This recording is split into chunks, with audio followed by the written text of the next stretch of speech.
Assalamualaikum warahmatullahi wabarakatuh. Selamat siang ya teman-teman semua dimanapun Anda berada. Semoga teman-teman semua masih dalam keadaan sehat walafiat dan masih dalam lindungannya Allah Subhanahu wa taala. Amin amin ya rabbal alamin.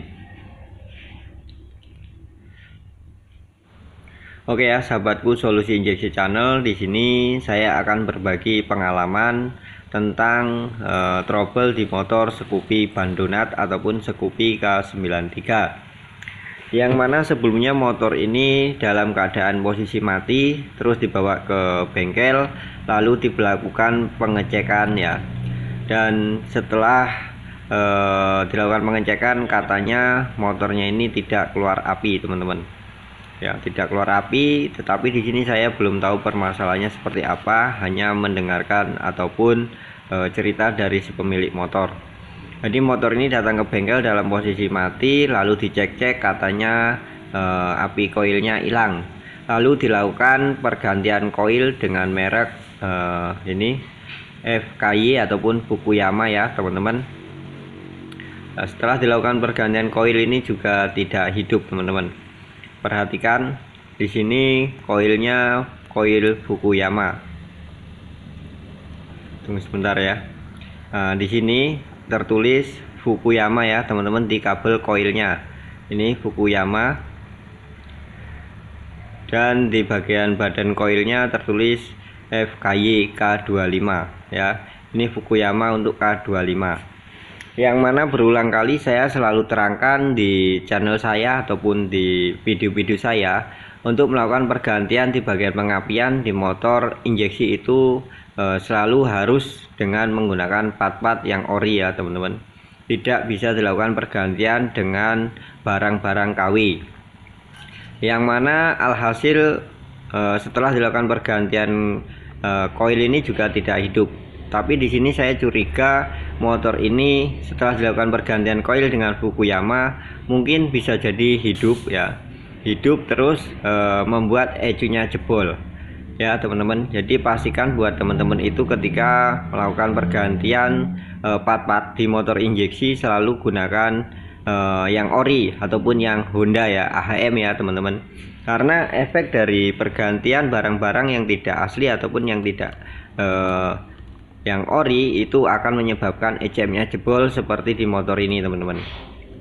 Jadi di sini saya akan sedikit berbagi bagaimana cara melakukan pengecekan pada ECU yang mati ya, untuk memastikan ECM yang mati ataupun memberikan perbedaan pengecekan di motor yang ECM-nya normal. Nah, di sini pastikan ya, ketika ECM-nya itu mati, ketika kunci kontak on itu untuk masanya itu aktif terus teman-teman. Jadi perhatikan untuk lampu LED-nya ya teman-teman. Nah, di sini kita melakukan pengecekan pada arus 12 voltnya itu aktif. Yang satu ke kabel positif di koil warna hitam dan yang satu ke masa aki teman-teman ya. Perhatikan. Nah, sekarang kita melakukan pengecekan pada masa koilnya teman-teman, ataupun masa dari ECU menuju kabel koil. Ketika kunci kontak on ya, nah, ini tidak hidup teman-teman. Perhatikan. Nah, ini untuk yang normal itu ketika kita starter ataupun kita kunci kontak on itu untuk tes pen-nya, tes pen DC-nya itu tidak aktif ya, tidak on. Untuk masanya itu tidak on, lampunya itu tidak hidup. Tapi ketika di starter dia akan berkedip. Nah, dan ini setelah kita lakukan pergantian ECU bawaannya yang mati teman-teman. Ini ECU yang mati ya, pastikan ini ECM yang mati ya teman-teman. Dan ini ECM yang baru yang tadinya saya pasangkan. Untuk perbedaannya seperti ini, pastikan ya. Ini ketika kunci kontak on, untuk masa koilnya itu langsung on. Jadi di starter pun dia juga tidak akan berkedip teman-teman. Nah, jadi menandakan bahwa posisi masa koilnya ini aktif terus. Posisi kunci kontak on dia langsung aktif. Tetapi untuk yang ECM yang normal itu ketika kunci kontak on masanya itu hidup sebentar lalu mati, dan ketika di starter dia akan nyala terus, berkedip gitu teman-teman. Jadi untuk perbedaannya ECU yang mati dan ECU yang normal itu seperti itu teman-teman. Nah, gara-gara ecu jebol ini menurut saya dikarenakan koil Fukuyama ataupun koil yang biasa. Karena sering banget saya menemukan trouble seperti ini, ecu jebol ataupun ECM mati itu dikarenakan pergantian koil biasa teman-teman, ataupun yang tidak ori. Ya, jadi rentan banget untuk ecu motor injeksi apabila dilakukan pergantian dengan barang-barang KW ya.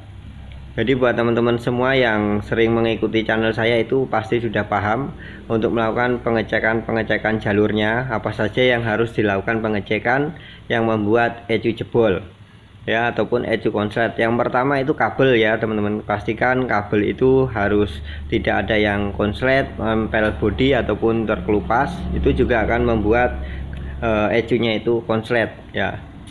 Dan juga pastikan sekring tidak boleh dililit dengan kawat ya, kawat serabut itu juga akan membuat ecu jebol. Apabila terjadi konslet maka kabel lilitan itu tidak akan putus ya, karena sekring untuk motor injeksi itu kebanyakan untuk sekring utamanya biasanya 25, 5 ke ecu, dan 10 untuk ke komponen kelistrikan lainnya. Nah, ini setelah kita lakukan pemasangan ecu yang baru, motornya sudah hidup ya teman-teman. Ini kita lakukan pengecekannya ya. Di situ motornya nyala karena di luar untuk kameranya tidak bisa melihat di bagian HP teman-teman ya.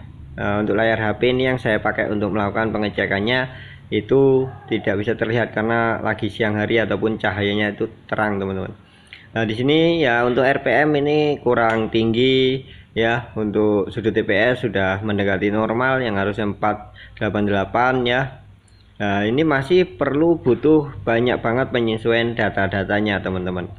Nah, di sini saya hanya memberikan tutorial bagaimana cara menangani motor Scoopy yang ECM-nya itu mati ataupun cara pengecekannya.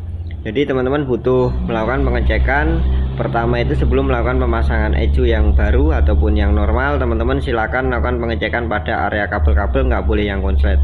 Tetapi apabila teman-teman menemukan koil yang biasa ataupun KW, biasanya itu penyebabnya. Jadi teman-teman wajib melakukan pergantian ecu baru dan juga koil baru yang merek AHM ya teman-teman, atau orinya. Nah, ini kita lakukan reset ecunya ya teman-teman. Jadi untuk pembahasan data-data di motor injeksi baik Scoopy, Beat, CB itu sudah saya bikinkan video-video saya yang sebelumnya teman-teman. Jadi ini saya hanya membahas sekilas tentang penyebab ecu mati pada Scoopy K93 itu dikarenakan pergantian koil KW ya teman-teman. Jadi permasalahannya hanya sepele di koil KW ataupun koil yang abal-abal ya teman-teman. Nah, pengen irit tetapi malah beli koil bonus ecu ya teman-teman, ataupun bonus ECM. Oke ya teman-teman, semoga bermanfaat video saya sederhana ini. Jangan lupa buat teman-teman jangan pernah ganti part-part barang pada motor injeksi dengan barang-barang KW. Oke ya teman-teman, semoga bermanfaat video saya sederhana ini. Wassalamualaikum warahmatullahi wabarakatuh.